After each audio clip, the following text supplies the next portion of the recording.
안녕하십니까. 길벗 아카데미에서 영어를 가르치는 박진찬입니다. 오늘 제가 받은 문제는 고3 고2 응용 어법 문제로서 강의 대상을 고3 3등급과 고2 2등급 이상으로 설정하고 강의 평가를 진행하도록 하겠습니다.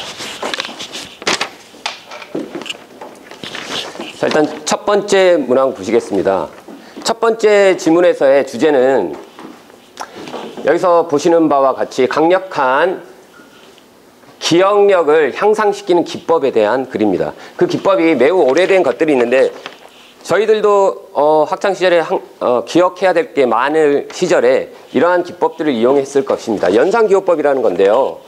자, 그래서 기억하는 방법에서는 자, 이 문장을 보시면 시각적 이미지와 공간적 위치 이런 것들을 우리 뇌가 거기에 다루도록 진화되어 있기 때문에 그러한 기억법을 이용해서 하면 훨씬 효율적으로 많은 기억을 할 수 있다.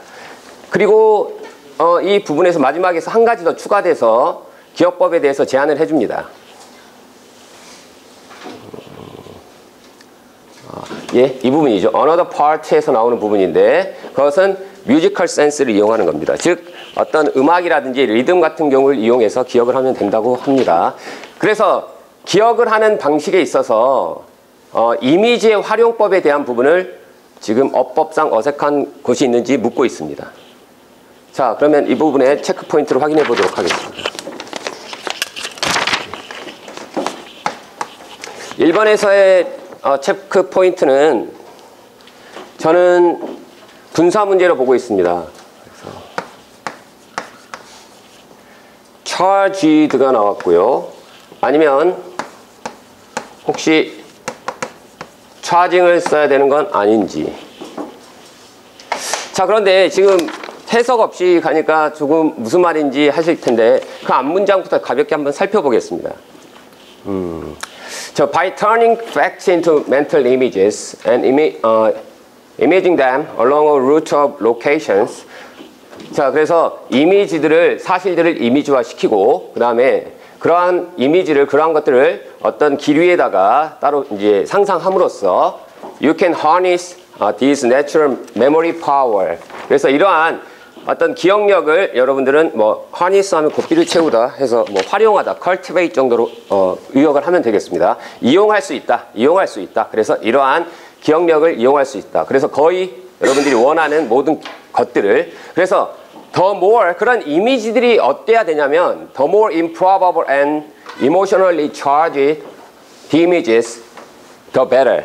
저는 이렇게 지금 끌어읽으면서 보고 있는데 그 이미지가 어때야 되냐면 improbable, 있을 법하지 않은, 그러니까 딱 봤을 때 생소한 이미지가 우리 기억에 더욱더 자극적이기 때문에 그래서 더욱더 있을 법하지 않으며 그 다음에 정서적으로 조금 더 격렬한이라는 저는 표현을 쓰고 있는데 과연 이 charged라는 것이 이렇게 의미상 주어가 어떤 것이냐에 따라서 charging인지 charged인지. 그런데 일단 문맥에서 흐름을 보면 이미지가 정서적으로 뭔가 관련을 시켜야 된다. 그럴수록 좋다라는 의미는 충분히 파악할 수 있습니다.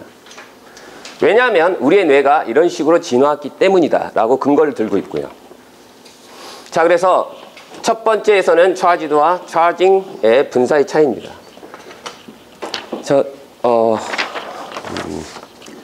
조세미 선생님, 혹시 과거 분사는 의미상 주어와 어떤 관계를 갖고 있죠? 수동이. 그러면 현재 분사는 능동. 예, 감사합니다. 그런데 이제 보통 이제 고3 3등급이나 고2 2등급 이상 같은 경우는 이런 분사의 개념은 기본적으로 알고 있기 때문에 거기에 대해서 뭐 장황하게 설명하기보다는 저 구조를 분석해 주는 게 이 문제를 푸는데 핵심일 듯 합니다. 자, 그러면 이제 두 번째 지문으로 넘어가 보겠습니다. 두 번째 지문에서는 퇴직을 할 때, 글쓴이가 퇴직을 어떤 사임을 할 때, 어떤 자기가 몸담고 있는 직장에서 사임을 할 때 하나의 조언을 주고 있습니다. 그래서 당신이 새로운 직업을 갖고 있고 그 다음에 지금 현재 직업을 그만두기를 계획하고 있다면 제가 common sense suggestion, 대단히 상식적인 제안을 하나 하겠다라고 합니다. 그 상식적인 제안이 보면, 자, 여기 부분에서 글쓴이의 주장이 강력하게 나오네요. 나는 강력하게 제안합니다. 자, 사임을 하지 말라고 합니다. 현재 직업. 무엇을 가지고? 이러한 구두 계약이라든지 그 다음에 비격식적인 이메일 이런 것들만 가지고서 회사에 사표를 내지는 말라고 하는 겁니다. 자, 그리고 그런데 이러한 일들이 많이 진행되고 있어서 뭐 글쓴이가 등골이 오싹하다라고 하면서 자신의 생각을 전달하고 있죠. 그런데 이 부분도 한번 보겠습니다. 그러면 어떨 때 사직서를 제출하느냐 라는 부분이 나오게 됩니다. 어떨 때 사직서를 제출해야 되냐면 only when you have in your possession a written and signed offer or employment contract. 여기까지만 보시겠습니다. 뭘 하게 되냐면 당신이 오직 뭐 할 때 아까는 버벌이라고 해서 그러니까 구두 계약이라고 했는데 여기서는 반드시 뭐가 필요하냐면 문서화된 그리고 사인이 된 이러한 계약, 고용 계약이 있을 때에만 you should announce your intention. 그래서 intention to resign. 여기까지만 보시겠습니다. 그래서 당신이 공식적으로 발표, 공언을 해야 된다. 이럴 때, 즉 문서가 있을 때, 일하시오라고 하는 제안이 있을 때만 그때 사직서를 제출하라라고 글쓴이가 매우 상식적인 제안을 하고 있습니다. 독자들에게. 그래서 you should announce your intention to resign. 그만 사임하겠다는 의도를 공표해야 한다라고 글쓴이의 생각을 명확하게 지금 전달하고 있습니다. 자, 그래서 주제는 선명하고요. 그리고 3번에서의 체크포인트와 2번과 3번을 같이 붙어있기 때문에 같이 짚고 넘어가도록 하겠습니다. 자, 나에게 있어서 이러한 것, 이렇게 문서화된 어떤 제안이 있다라는 것은 This is as much issue of common sense. 상식적인 일이다라고 지금 얘기를 하고 뭔가 부사들이 들어가 있기 때문에 상당히 상식적이다. 뭐 하는 것만큼? 너에게 이렇게 제안하는 것만큼. 당신이 길 건널 때 양쪽을 봐야 하는 것처럼 매우 상식적인 개념이다라고 하면서 너무 당연한 것 아니냐라고 글 마무리하고 있습니다. 그러면 2번과 3번의 체크 포인트를 짚어보겠습니다. 자,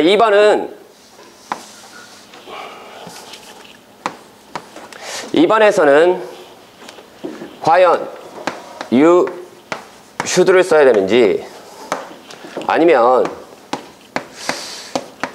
어떤 어순이 잘못되어서 도치를 써야 되는 건 아닌지 이 두 가지를 한번 비교해 보도록 하겠습니다.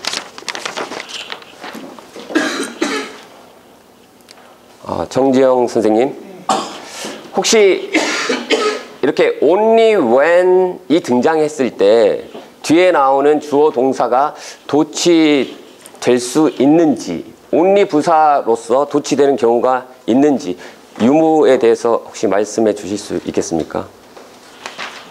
only when이 나오면은 도치가 된다, 도치가 될 수도 있다라고 지금 의견을 주셨습니다. 감사합니다. 자, 그래서 도치가 되는 경우에 대해서 먼저 아이들에게 설명을 할 때 가장 대표적인 게 추가적인 내용은 빨간색으로 좀 접근해 보겠습니다. 우리가 가장 많이 보는 게 빈출하는 게 장소부사 도치가 있겠고요.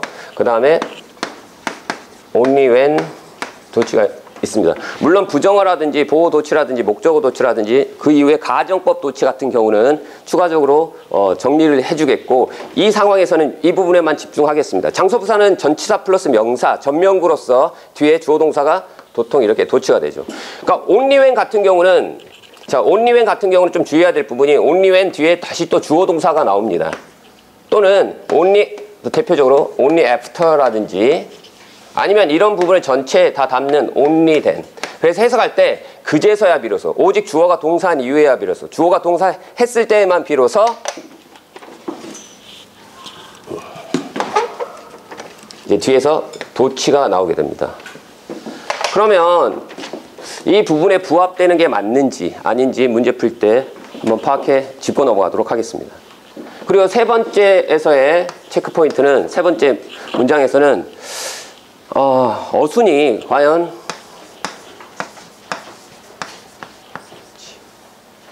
much issue까지는 쓰겠습니다.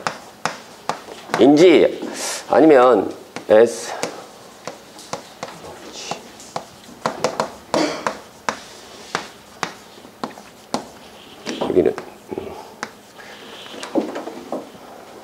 과연 이 구문이 맞는지 이 둘을 한번 어순 비교를 해보도록 하겠습니다. 이때 우리가 알고 있는 어순 같은 경우는 S 같은 경우는 기본적으로 이거는 중요도에 있어서 그렇게 강조하는 부분은 아니기 때문에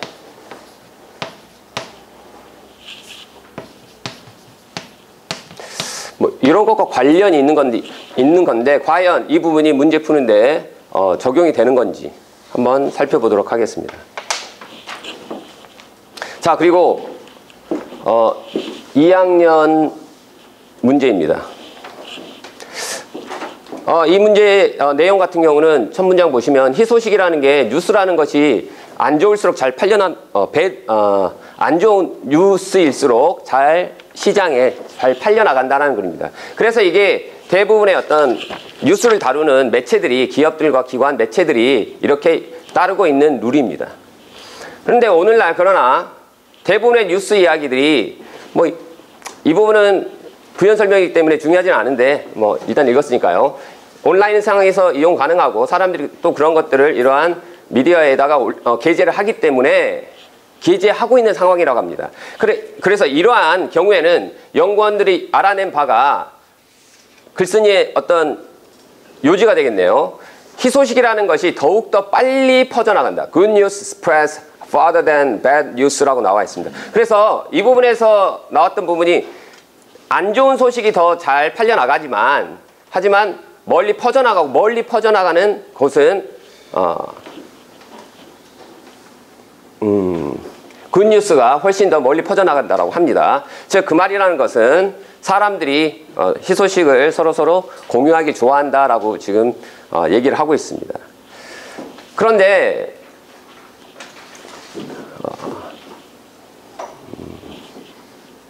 자, 그렇다면 개개인은 좋은 소식, 기업들은 나쁜 소식을 많이 퍼뜨리고 기업들은 나쁜 소식을 이렇게 시장에 내놓는데 개개인들은 사람들은 좋은 소식을 이렇게 친구들에게 전달을 하는 이 차이점이 무엇인가? 이 부분이 그래 핵심인데요. 이러한 차이점이라는 것은 무엇 때문이냐라고 하면 이러한 사실 때문이라고 합니다. 뉴스 단체들이 오직 판매, 부스, 시청자 조회수 이런 것들에만 집중하기 때문에 시장의 경제 논리에만 집중하기 때문이라고 합니다. 하지만 when people share stories 이야기를 나눌 때 이 일반 사람들은 시민들은 they do care 분명히 무엇에 대해서 신경 쓰냐면 그들의 친구들이 그 기사를 보고 어떤 반응을 느끼게 될지 즉 그 기사를 보고 어떤 감정을 느끼게 될지 단순히 어떤 경제적 이득이 아닌 친구들을 아니면 주변의 어떤 지인들과의 감정을 신경 쓰기 때문이다. 그 차이의 점에 대해서 짚고 있습니다. 그렇다면 마지막 문장 보시겠습니다. And most of them 여기서 them이라는 것은 그 친구들이죠. 그러한 사람들이죠. they죠. 사람들입니다. 사람들이 대부분의 사람들은 뭘 선호하냐면 그들의 친구들을 어떠한 분위기 속에 넣는다. 즉 어떻게 기분을 만들어주는 것에 선호하냐면 좋은 기분을 만들어주는 것을 선호한다고 합니다. 뭐보다? 그 주변 친구들을 기분 안 좋게 하는 것보다. 자, 이렇게 내용이 펼쳐졌습니다. 자, 그러면 4번에서의 체크 포인트를 잡아보겠습니다. 4번에서는 된 다음에 making them feel sad에서 making을 써야 될지 동사의 이제 변화형인데 아니면 된 다음에 make를 써야 되는지 혹시 이렇게 as나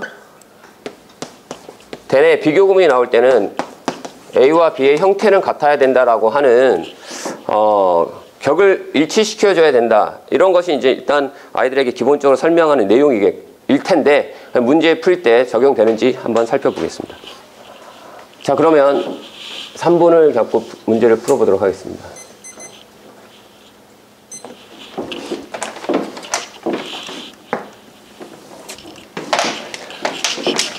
자, 첫 번째에서 먼저 이 부분을 이런 식으로 예문 하나 들 텐데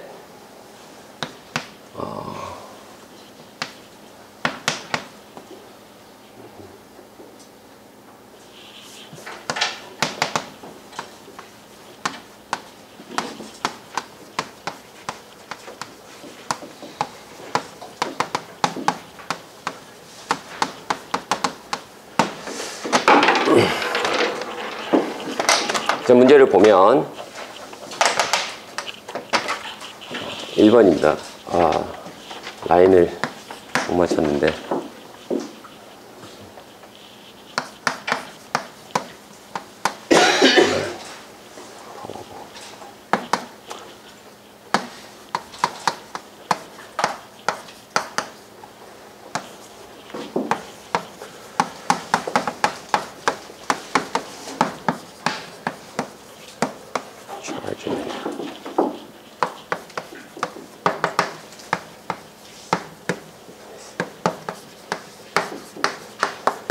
이 문장에서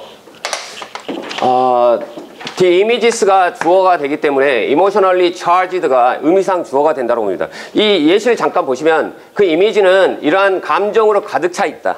감정으로 가득 차 있기 때문에 emotionally charged 하면 이미지가 이 문장에서 차지와 주술 관계를 따져보면 능동의 수동의 관계라고 볼 수 있겠죠. 그래서 pp가 들어가야 됩니다. 그래서 emotionally charged the images. 그리고 여기서 끊는 게 하나의 포인트입니다. 더 better 다음에는 주어 동사, 즉 이미지가 그렇다라는 게 생략되어 있는 구문이라고 보기 때문에 이 부분에서는 charge에 드는 정문이라고 판단을 하겠습니다. 그리고 두 번째 문장을 보겠습니다. 두 번째 지문에서는 only when 다음에 도치를 쓰는 게 출제자의 의도라고 보기 때문에 only when 주어 동사 다음에 그 다음에 should you라고 하는 should you 그 다음에 동사 원형 그래서 도치 죄송합니다. should you 라고 하는 도치 부분이 이렇게 바뀌어야 된다. 저 문장에서 you should를 should you로 바꿔야 된다라고 했기 때문에 바꿔야지 맞는다. 그래서 기본 문장을 주어 동사를 도치시켜야 된다라고 보고 있습니다. 그 다음에 세 번째에서는 as much 구문인데 뒤에서 원래 문장에 이 부분을 이렇게 S형 어명으로 보기보다는 기본 문장으로 이 설명법이 사실은 출제자가 요구하는 건지는 불분명하지만 저는 이렇게 접근을 합니다. This is an issue of common sense. common sense as 블라블라 나오는데 이런 문장에서 기본적으로 보면 뭔것을 제한하는 것만큼이나 상식의 문제이다. 아주 자연스럽죠. 여기에서 so much가 부사격으로 들어가는 그래서 구문이 so much as 구문이 되기 때문에 저 구문은 as much issue 부분을 so much an issue로 바꿔줘야 되겠습니다. 그리고 네 번째는 then making, then 다음에 would rather 동사 원형 뭐뭐 하는 편이 낫겠다. 이것의 포인트긴 하지만 then이 나왔기 때문에 then 다음에 얘 동명사편으로 보는 게 맞을지 then making 아니면 여기처럼 앞에 병렬 구조로 봐서 유사관계대명사라고 해서 동사 원형을 써야 될지 둘 다 가능하다라고 보고 있습니다. 저는 그래서 then making은 정문이라고 보겠습니다. 빈도와 난이도를 설정하겠습니다. 첫 번째에서의 빈도는